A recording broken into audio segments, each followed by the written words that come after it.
Hey, Composing Gloves here, and today we are taking a look at a free Kontakt sample library called Feroyns Flute. Feroyns Flute. However you say that name. And it is just a flute. And I really like this flute.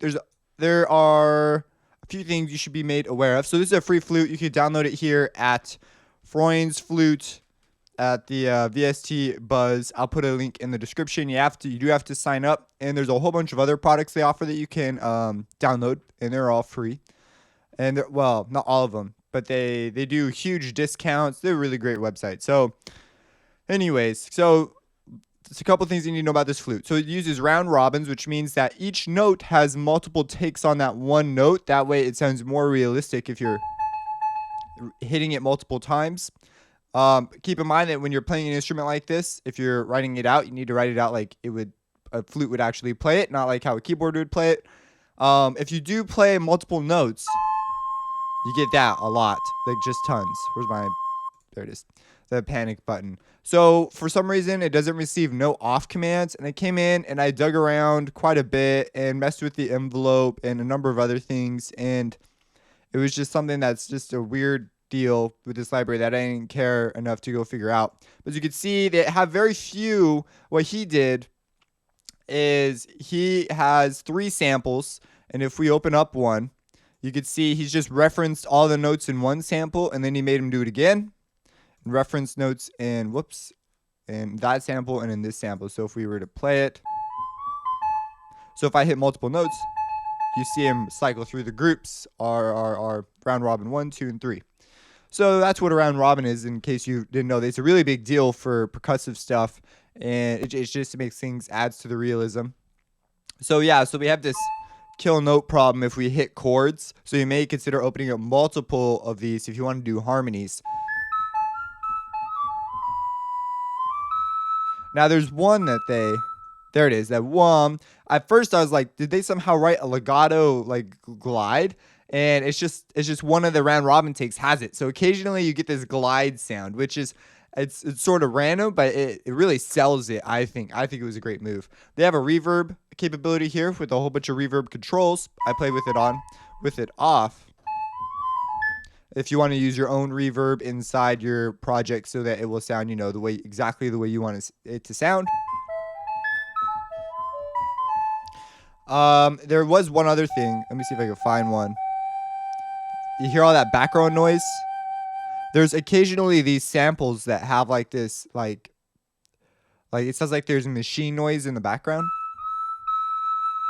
That one has it a lot less. That one's pretty obvious. It gets more obvious as we go lower. You hear that? It might not even be machine noise. It might just be them blowing on the flute at a lower tone. I play the flute, so it's probably he just mic'd it really close to the mouth or something. I'm not sure exactly how he mic'd it, but maybe that was it. And we're just getting some of that resonance coming off the flute. Maybe something matched up with the mic or something. But yeah, we get some of that. So, just an interesting thing there.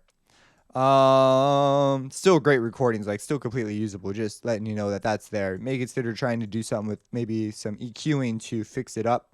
I wonder if, let's take a look really quick and see if he did any EQ. There's an EQ in here. He did a couple cuts, and he did oh well, this is barely on. Maybe there was a high tone he had a problem with, so he turned that on. I don't know. Okay, so I have a little string thing I wrote out, and it sounds like this. And let's go ahead and play it. I'm going to play the flute across that. So here we go.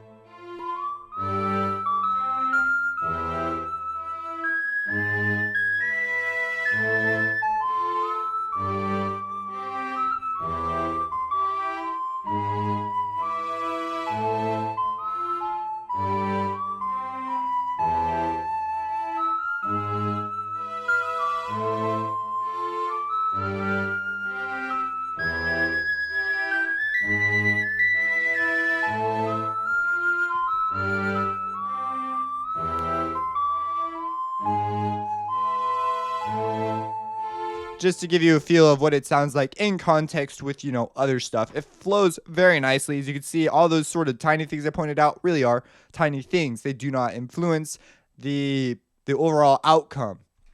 They may add up if you have a whole bunch of things like that, though. But as an instrument, I think it's great. I reach for it. Sometimes I'll use it as a layer instrument. I'll put it in with another flute, and I'll fade it in and out to add variety and texture to my flute already there. Unless you're going for a stereotypical flute, then you probably don't want people to be like, whoa, that sounded like one flute there, and then maybe you don't want that. But that's it. That's one thing that I like to do to sort of vary it up. And yeah, if you have any questions, let me know. Subscribe and have a blessed day.